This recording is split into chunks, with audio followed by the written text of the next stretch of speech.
One fund, on point for today, the expert to talk about it. This is the ETF of the Week. Welcome to the ETF of the Week, where we get the latest take from Tom Lydon, Vice Chairman at VettaFi, where they have a full suite of tools that's going to help you become a smarter, savvier, better investor in exchange-traded funds. Want to get more information? Want to check it out for yourself? Go to VettaFi.com. Tom Lydon, Happy New Year. Great to chat with you again. Happy New Year, Chuck. Your ETF of the Week is the WisdomTree Japan Hedged Equity Fund, ticker symbol DXJ. DXJ, the WisdomTree Japan Hedged Equity Fund. Now, Tom, this is a fund that every time over the total time we've done ETF of the Week, if I am not mistaken, this may be the fund that has been ETF of the Week the most, because quite honestly, every time you have wanted to turn to the Far East, every time you wanted to say, hey, you're not invested fully enough in emerging markets, or you're not making a play in Japan, this has been one that has been appealing to you, at least I think, if I recall correctly. So why this fund again now? So Chuck, a little bit of history here. You and I both remember what it was like back in the 1980s when Japan just exploded. Their equity markets exploded. Remember, Japanese were buying up golf courses all over the U.S. And then things died off pretty quickly. And it never really came back to what it was back then. However, recently, we've seen some really nice moves in Japanese stocks. They've got technology, they've got autos. And the great thing here, and when you look at the underlying holdings in this ETF, is the stocks still aren't expensive. This PE ratio of this ETF is still single digits, which is crazy. So the point is, we've had a bit of a run here. It's been a great year for this ETF in a few ways. Not only the stocks in Japan are doing well, and you're still paying a price that's very reasonable, but the hedged equity portion of this ETF is really important. The Japanese yen has not done as well as the US dollar. What this ETF does is it hedges against the uptick in the US dollar, because that can have a negative effect on the currency exchange when you're buying something overseas. So we've talked about this. There are a lot of different hedged equity portfolios that are out there, but we've had a pretty good dispergence between the US dollar and the Japanese yen at a time when equities in Japan have done very, very well. So if you were just to hold these unhedged, you wouldn't have done as well as you would having a hedged portfolio.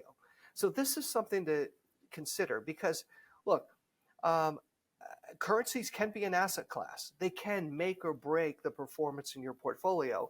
And as we're continuing to see more dollar strength as we go into this new year, we have an election year that will also be very, very important. And with Japanese stock prices still being inexpensive, and the question whether we're going to continue to see weakness in the yen, this is an opportunity for us to bring forth.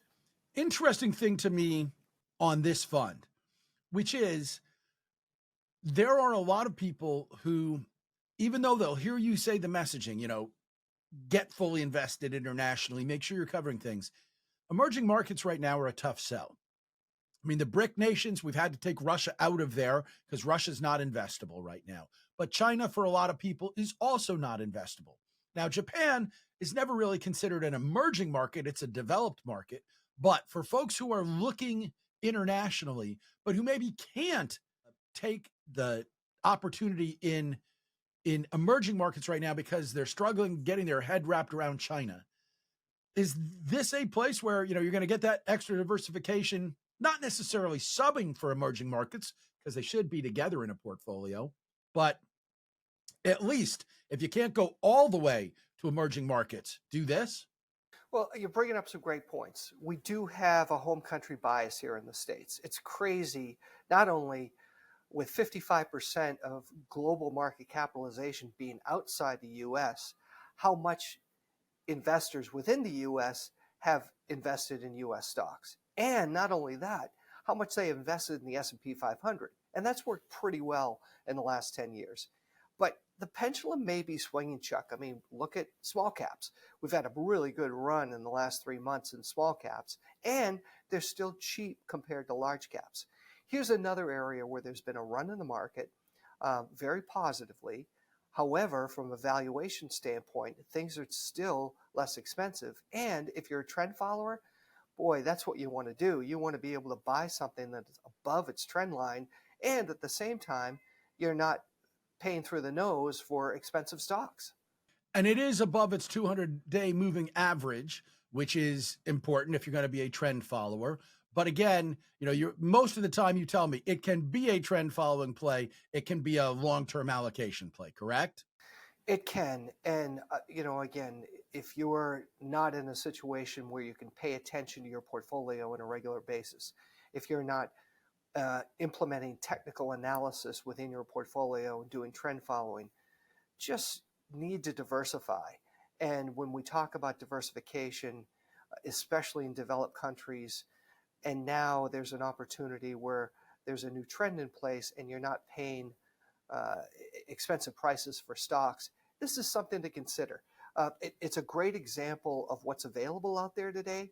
While a lot of people are looking at their portfolios for 2024 and saying, S&P was doing okay earlier in the year. Now we're seeing other areas of the world start to pick up. Where do I start moving some of that money that I've got on the sidelines? As we know, a lot of people have some dry powder that they're looking to put to work. You dropped a word today in here when you were answering the question about there's a lot of choices and everything else. But in the old days, because you and I are not only old enough to remember when Japan was dominating the financial world before it went on this long doldrums, but in those days, before ETFs were really a popular thing, you did have single country funds. And invariably with single country funds, you had people like, say, me, who were writing stories that were going, if you want to make a mistake, go too heavy into a single country fund. You can still find commentaries that say that as a danger spot.